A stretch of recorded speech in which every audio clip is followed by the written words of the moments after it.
are in full compliance with our labor legislations. Having set now the platform to facilitate full compliance, any company found in breach of the requirements of the labor laws will be brought to books using the full extent of the law. The ministry will also continue its dialogue with the Jamaica Society for the Industrial Security this Thursday, I believe. Yes, Thursday, August 17th, to reaffirm our position as a government on the Joint Industrial Council and to increase the momentum for its establishment. We were to have some meetings, I believe, about 2 or 3 weeks ago, but due to some exigencies from our other stakeholders, we were not able to meet them. But we are eager to advance these conversations, and it is our intention that the Joint Industrial Council will comprise representatives of security guards, employers, civil society, and key government stakeholders. Issues that will be up for discussion include the terms of reference of the Joint Industrial Council and priority issues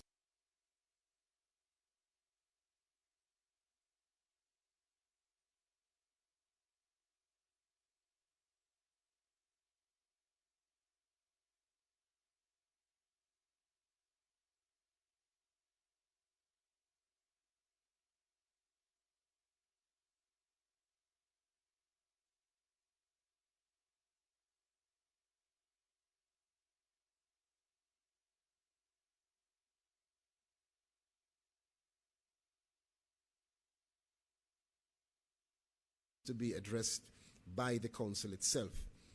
A full trial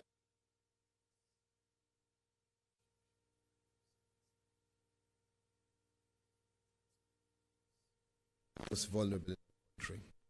We appreciate all of the recommendations we've been receiving through social media and otherwise, and we will continue to engage the entire country to make sure that we can achieve the goal of improving the delivery of service across the sector.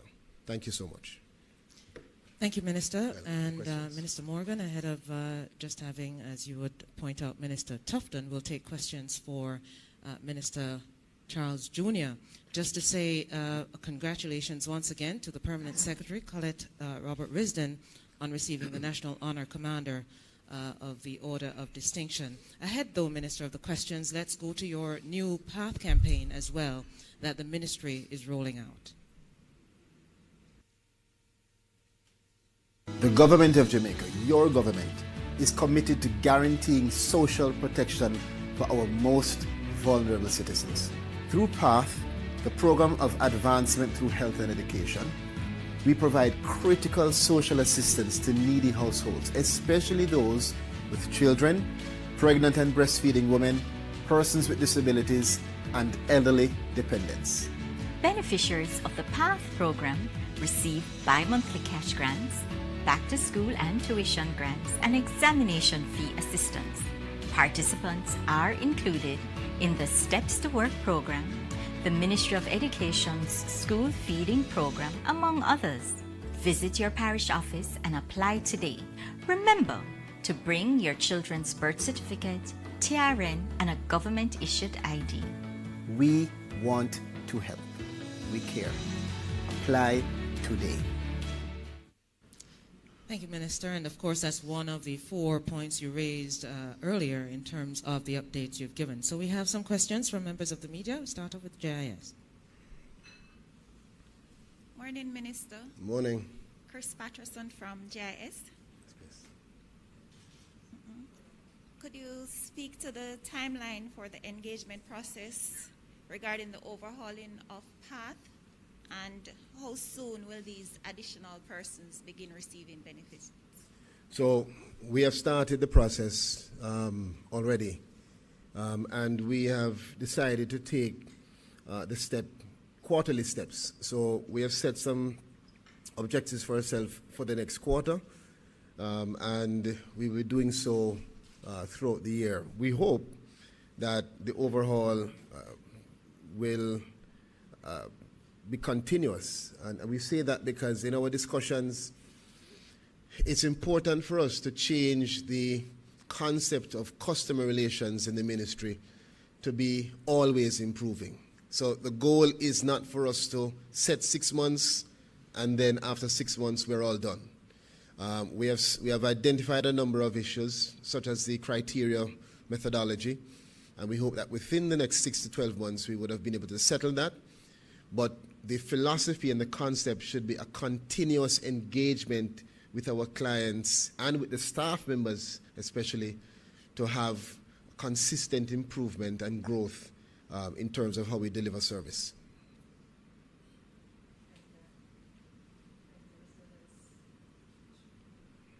Thank you, Minister. Let's then come to the gleaner.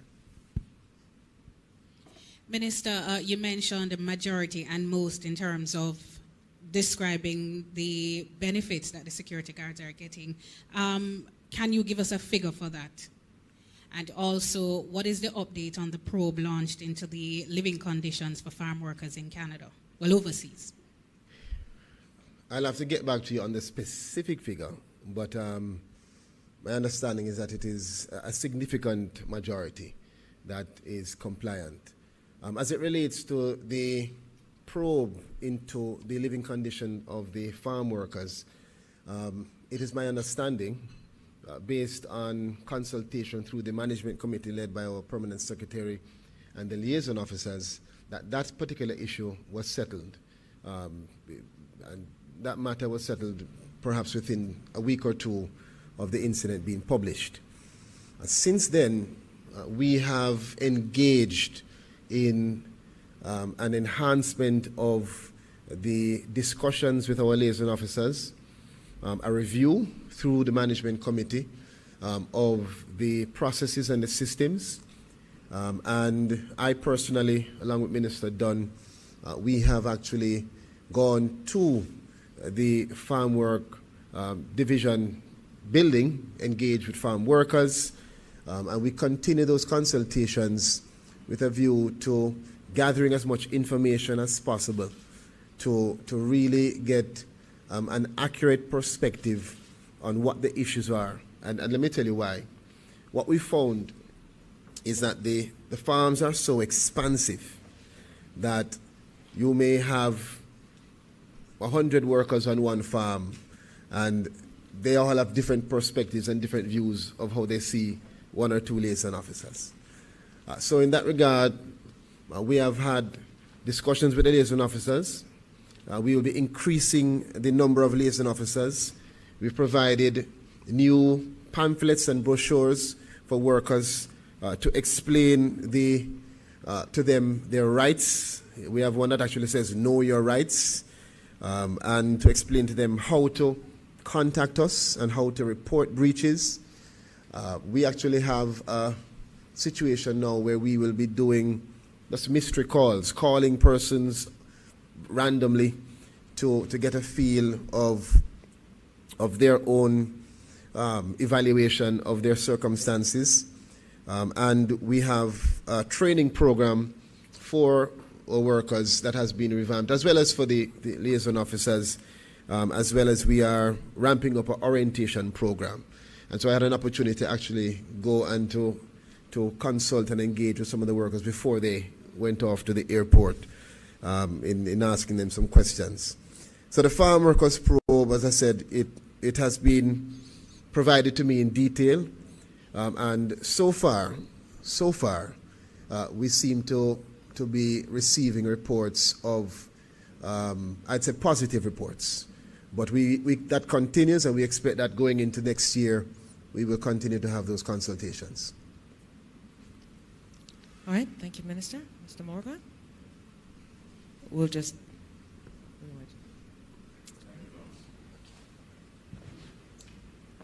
Thank you very much, Minister Charles. Also thanks to Minister Favor Williams. At this point in time, he's not here to present, although I wish you would present. You have some good news for us, Dr. Tufton? Another hospital being built? Well, Dr. Tufton wishes to make a short presentation. I'd like to welcome him to the podium. Dr. Tufton. Thank you very much, Minister, and good morning to everyone. So I just wanted to, before we announce and sign together with the Minister of Labour, my colleague, and let me just welcome and say greetings to my colleague, Favour Williams, my colleagues Norman Dunn, and of course the Minister who just spoke. I just wanted to elaborate a little on the two fairly significant things that took place yesterday, because the government, through the Ministry of Health and Wellness, signed agreements equivalent to some almost $30 billion, $27 billion for medication through the National Health Fund, and a number of contracts were awarded over a 3-year period, and $2 billion for the regional health authorities associated with a particular agreement that is in keeping with our desire to see a more efficient equipment maintenance arrangement so that we can treat our patients in hospitals in a more efficient way and get the maximum use of those benefits. So on the first issue, there was a service level agreement between the ministry and the regional health authorities around medical equipment maintenance management, a policy that we have been working on for the past few years. And each regional authority, there are 4, were given $500 million to support the implementation of that policy. I do note that the media carried the story, and there was a front page item on one of the print media, which obviously highlighted the negative aspect of the challenge related to equipment in our hospitals. And it is true. I did commission a study a few years ago to determine what was the best approach to ensuring that our equipment are giving us the maximum life. And we found that it was not based on the existing policy, which was fairly ad hoc. And we have been transparent in outlining that 1,853 pieces of equipment for regional authorities, 15% deemed non-functional, 39 fairly functional, and 47 fully functional. If you put the 47 on the 39, clearly you get a much higher figure than the 47 that was quoted as with the impression that only 47 was working. It's not actually the case. It's closer to 80+%. However, of that amount, probably half is not as efficiently functioning as it ought to. So the ministry embarked on this policy, which really establishes a protocol for how the regional authorities, who are the managers of our hospitals and health centers, should approach routine servicing of our equipment, how they procure, the establishment of service level agreements, because up to this point, and this is a many decade approach, we were very ad hoc in what we procured. Some had service contracts, some did not. When things, minor issues had to be resolved by bringing people in from overseas, there was no agreement in the contract for training of personnel locally to service. And the truth is the taxpayers weren't getting value for money. And that's what the government has tried to correct. So it's a very positive development and should be viewed as such. And it will mean more efficient delivery of service for the staff, and of course, importantly, in terms of the patients. So I can field any questions on that. Just to add finally on that, there are 3 other service level agreements that we're working on. One to deal with things like air conditioning, elevators, and so on. From time to time you hear that the elevator is down or air conditioning unit is down. We're dealing with that right now in about 2 hospitals, which is preventing surgeries and so on. And another to deal with buildings, roofing and so on. So what we have in summary is a standard procedure that we're putting in place to accompany the 10-year strategic build-out and modernization of public health. which we believe will lead to more personnel, more technically competent personnel, and agreements that are a lot more solid to depreciate the value of our equipment over an appropriate time, but ensuring that it functions during that period. And I think that is positive for all concerned in public health. The second issue was the contracts by the National Health Fund. Now, what we have done is to negotiate with a number of, well, it's really a public tender and companies bid, and there's a very efficient team at the NHF. We all know that the NHF has won several awards for good corporate governance, and of course supervised by other agencies, the oversight of that process, which led to a conclusion of $27 billion being awarded over 3 years, 34 contracts, 27 companies, over 1,000 items of medication, drugs, to be purchased over that period of time. The figure could actually go up because from time to time we have to secure others. The beneficiaries, the real impact is 700,000 Jamaicans who benefit directly from the drug serve windows. We have over 100 of such, some public-private arrangements, most of them, of course, in our hospitals and health centers. If you were to add those who benefit from subsidies, maybe some of us in this room, then it's well over 1 million Jamaicans who benefit. Now, interestingly, and I want to say it because there is a perception in public health or in the populace, and certainly by some who are, who spend more energy looking at critical of the system, which is fine, it's our democracy, that somehow the government is not responsive. And this is not the case. 7+ years ago when we took office, when I became Minister of Health, we were serving some about 350 to 400,000 Jamaicans through this drug serve window. Today it is 700 and counting. The amount that we have spent on drugs has gone up over 100%. In fact, 3 years ago when the last agreement was achieved, it was some 19 billion. Today it's 27 billion. And if you go back to the 7-year period, it's quite a lot more. Now, what it says, and I think it's important to note, is that we are responsive and we are sensitive to the sick profile of our population. And we do have a deteriorating sick profile. So that's one. But secondly, there has to be some concerns about the fact that increasingly people are demanding, and even at a younger age, medication for curing illnesses that they are developing. And it speaks to the issue of lifestyle diseases. The major increases are from things like cardiovascular disease, so hypertension, diabetes, renal issues, cancers, not in absolute terms, but in terms of cost.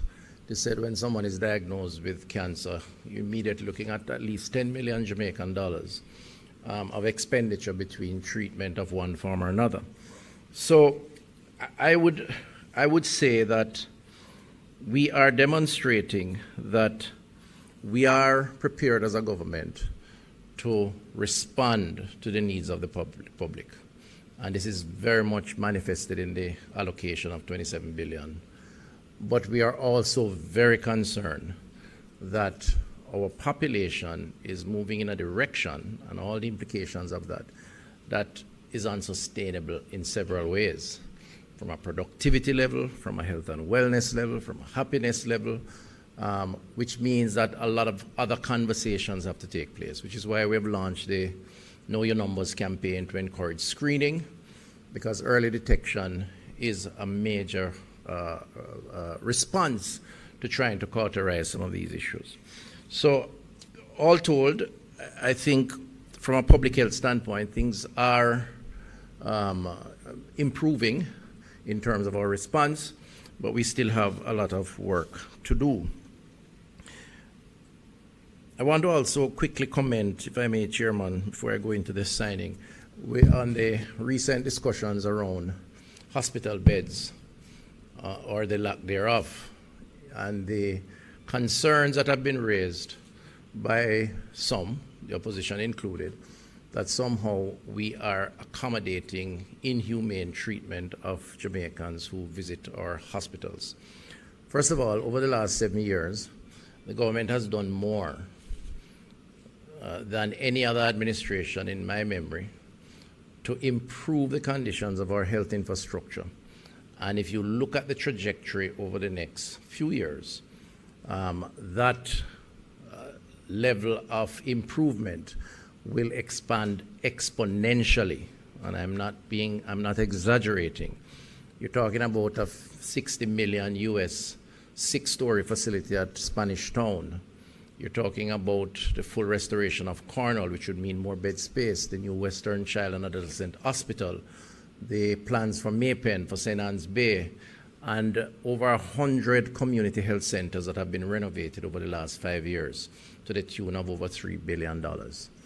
And I could go on, but I won't.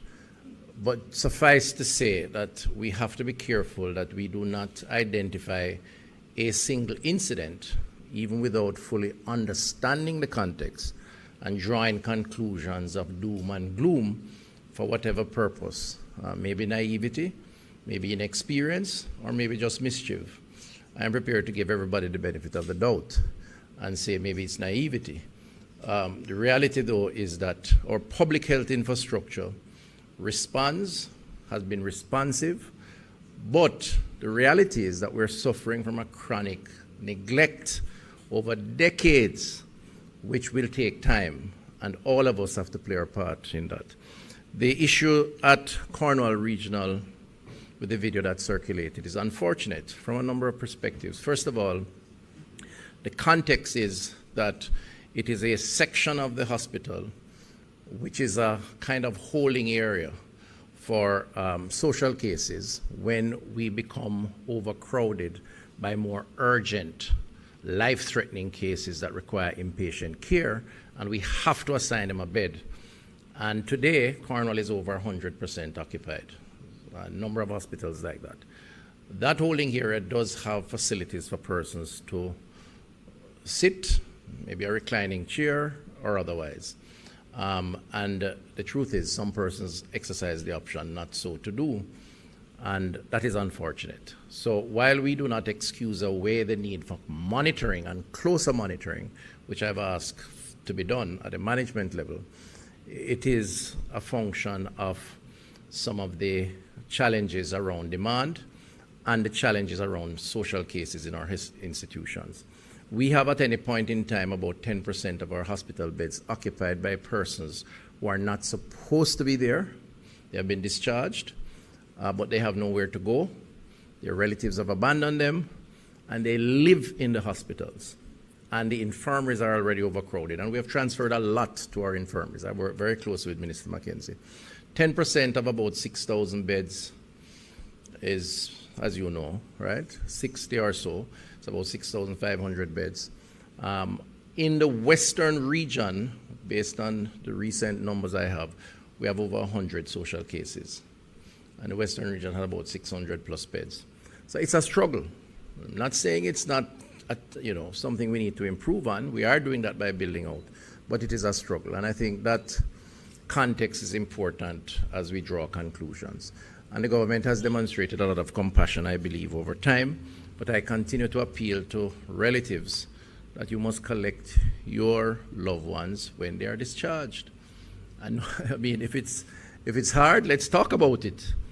But, while I'm prepared to say that there are some cases that we have to manage and transition through the infirmaries because persons just don't have anywhere to go, I'm also prepared to say that there are some members who deliberately drop their relatives off, leave them.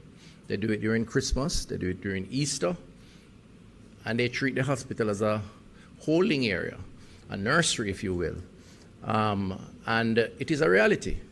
And the reason why we know it's a reality is that when the unfortunate occurs and these patients pass, some of these relatives turn up asking for the death certificate to claim the assets of these persons.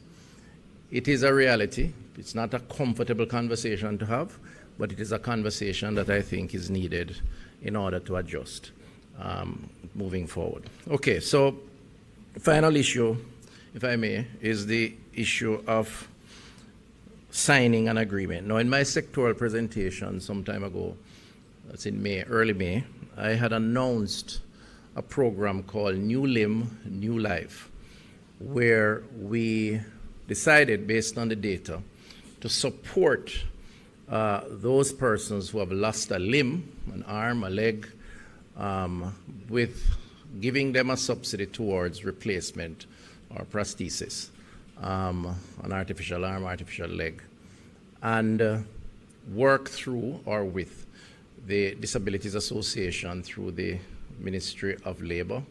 The Honorable Minister is here. We announced a 50 million Jamaican dollar subsidy, which will be supported through our compassionate care program. And that process has begun, in that a number of persons have been inquiring, have signed up. They work primarily with the Sir John Golding Institute, which is the facility that deals with trauma related to limb loss. And today we want to sign that agreement with the Minister and the Ministry of Labor through the Disabilities Association for its implementation. The Ministry of Health will not determine who these beneficiaries are. We'll hand that over to the Disabilities Association through the Ministry of Labor, because they currently have a database, and that database is a revolving base. That's where persons with disabilities go. The benefits for us, firstly, we have to show compassion to those who require and deserve a second chance. And our compassionate posture as a government around the disability, the community with persons living with disabilities is something that we want to demonstrate, because we think it is worthy of that level of effort. Secondly, from a public health perspective, over 80% of persons who lose a limb, and I think it's closer to 90%, is linked to a medical condition, not just trauma. At first I thought it would have been accidents, car accident, bike accidents. It's actually linked primarily to diabetes, which is brought on sometimes by various other things, hypertension and so on. So lifestyle, circulation issues because you have diabetes. So that's a major health concern. So part of our intention is to give those persons a second chance, because they are now in treatment. They have to control, otherwise they will pass. I mean, that's just the ultimate end. Help them to reintegrate into society, because there is a lot of mental health issues associated with losing a limb. Help them to become more economically viable, because they would have now been restricted by a loss of a limb. Give them a sense of hope, but also, very importantly, highlighting the consequences of lifestyle diseases, the consequences of diabetes, and in some instances even using some of these persons who volunteer as testimonials to enhance a more health-seeking posture by the population generally, a population that clearly has a sick profile, as I had outlined earlier. So there are multiple benefits of this program, and we look forward to working with the ministry, the Minister, the Disabilities Association, to advance this in the months to come. So promise made, promise kept. Thank you very much. We can sign now. Thank you. Sit here. Thank you very much. I'll now ask the Minister of Labor and Social Security to join the Minister of Health and Wellness. And I suspect your State Minister and your Permanent Secretary, do we have a representative? Oh, Dr. Tufton, you'll be able to take some questions after, right? Okay, my apologies. Our friend from the Gleaner. Right. All right. Do we have a mic?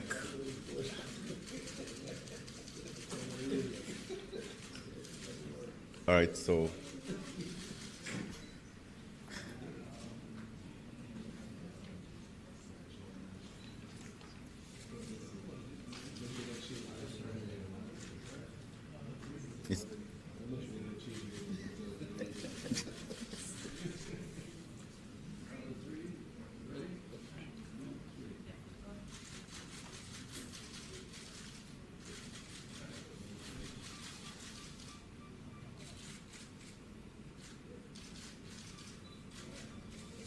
Can we, before you leave, can we have some presented shots of the MOU with your team?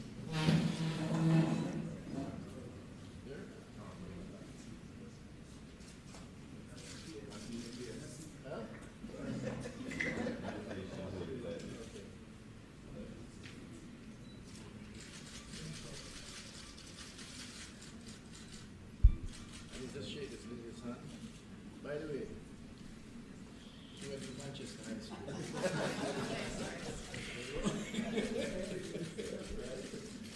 Thank you very much. Thank you very much, Dr. Tufton.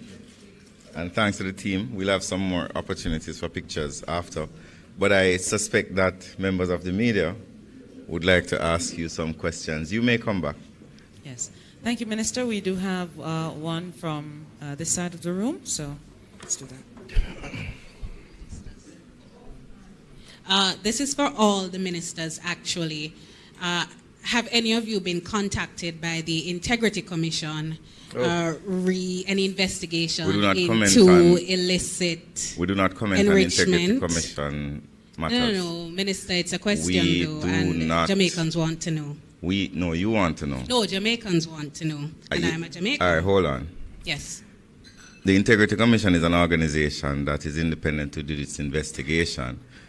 We have taken a decision months ago that government members will not comment on Integrity Commission matters in the public domain. We have experience of recent conversations of matters between the state and the Integrity Commission, and there was a clear policy decision that we will not, even before this event or this conversation, that we will not comment on Integrity Commission matters. So no member of the government will comment on Integrity Commission matters. But to who was this communicated, and can you allow the ministers to decline to comment? There's a policy decision. From Cabinet? Yes, there's a policy decision that we do not comment on the Integrity Commission. We do not comment on a creature of Parliament that is overseen by Parliament as Cabinet ministers and as members of the government. Thank you very much. Thank you, Minister. We do have a question for Minister Tufton now. All right, 1 second. I'm happy to comment on public health. Just ask. Anything to do with public health. Minister, Yes. will there be a comprehensive approach involving all of government regarding the problem of social cases in hospitals? Well, I think it requires a holistic, whole of government approach. And in fact, the government has been working together in a number of ways to coordinate the response. I earlier outlined that we have worked closely with the Minister of Local Government, Minister Mackenzie. In fact, the Ministry of Health and local government have jointly financed the expansion of a few infirmaries, Spanish Town being one, where Spanish Town Hospital was literally overrun by social cases. And we had to add a new ward at this Spanish Town Infirmary and relocated those persons. And also have been, if I'm not I stand to be corrected, but I believe the Ministry of Health is still offering or giving support in terms of the employees who man that area of the facility. And we have done some others. We did it in Trelawney. We have 30 social cases that have been relocated from Cornwall Regional to this Trelawney Infirmary. And it goes on. And every day we talk. We're doing something in Westmoreland with the municipal authority there. So the local, once the person is designated, because there is a file, there's a case file that is written up on the individual. Once clinically they are qualified to be discharged. And once they are officially discharged, the social case file is determined whether they have relatives, whether they are a genuine social case. Some instances we investigate and try to find the family members. In cases in the past, they have been dropped off to family members only to be brought back. In mental health, it's a big issue. The Bellevue Hospital has about 700 plus residents, 500 of which are social cases, designated because they could easily be treated from home but have been abandoned. So there is a huge society problem which we have to recognize. Now, I had announced some time ago that we would look at pursuing legal action against family members who abandoned their relatives when that evidence was there. And we have been waiting for a definitive position from the Attorney General's office. The indicative position has been that we may not have jurisdictional responsibility to pursue the matter at that level. And it may mean legislative changes.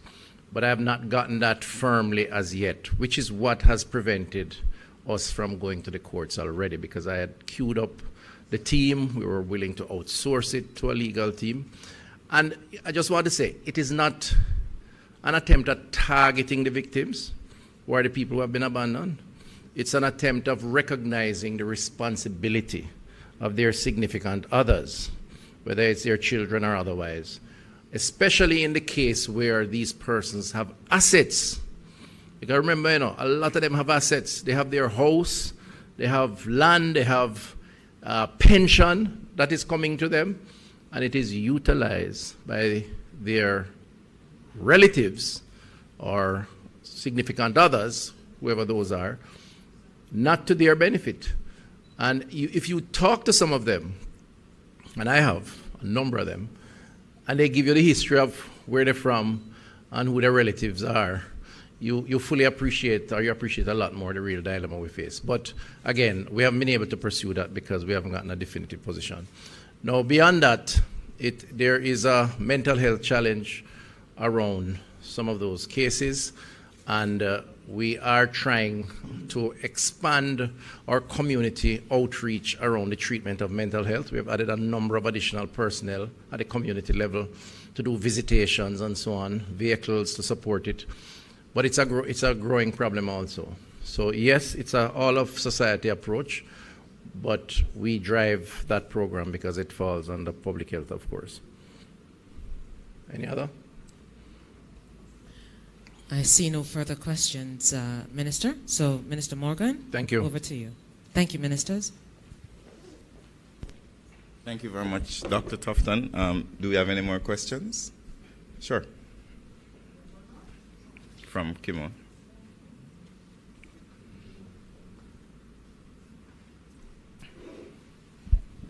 Seeking a quick update, Minister, on the ATI reform process.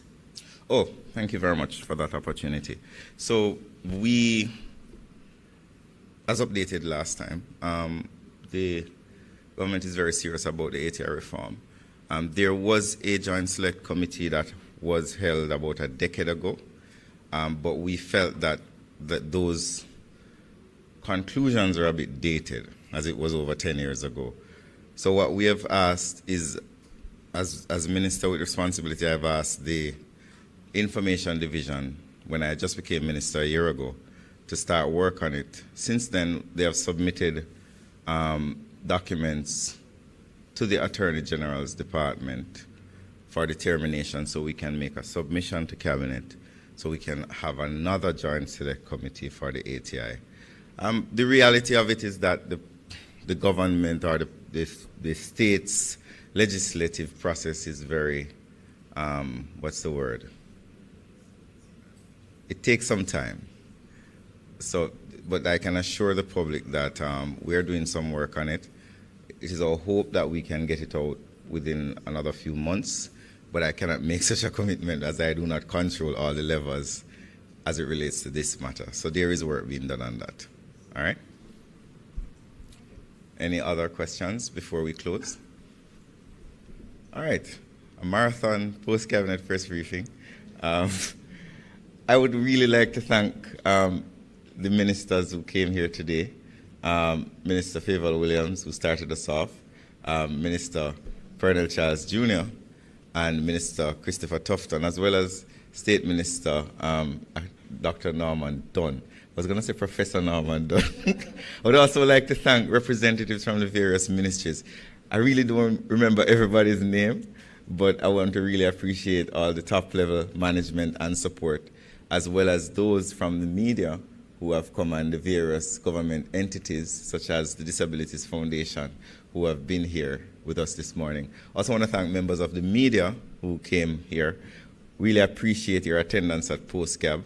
Really thank you for the support that you have continued to give Post-Cabinet over the last several months, and also the support staff from the Jamaica Information Service and the Public Broadcasting Corporation, and here at the Office of the Prime Minister, and especially to our viewers who continue to stay tuned to us every week.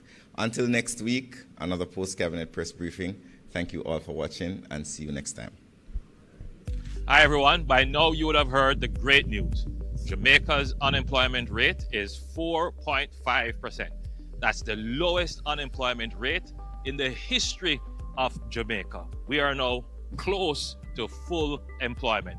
As Minister of Economic Growth and Job Creation, this is the best news that our economy can have. It means that our economy continues to expand, but what it really means is that more Jamaicans have income. It means that more Jamaican families can do much better than they were doing before. We are building Jamaica. The government of Jamaica, your government, is committed to guaranteeing social protection for our most vulnerable citizens. Through PATH, the Program of Advancement through Health and Education, we provide critical social assistance to needy households, especially those with children, pregnant and breastfeeding women, persons with disabilities, and elderly dependents. Beneficiaries of the PATH program receive bi-monthly cash grants, back-to-school and tuition grants, and examination fee assistance. Participants are included in the Steps to Work program, the Ministry of Education's school feeding program, among others. Visit your parish office and apply today. Remember to bring your children's birth certificate, TRN, and a government-issued ID. We want to help. We care. Apply today. Hi everyone, by now you would have heard the great news. Jamaica's unemployment rate is 4.5%. That's the lowest unemployment rate in the history of Jamaica. We are now close to full employment. As Minister of Economic Growth and Job Creation, this is the best news that our economy can have. It means that our economy continues to expand, but what it really means is that more Jamaicans have income. It means that more Jamaican families can do much better than they were doing before. We are building Jamaica.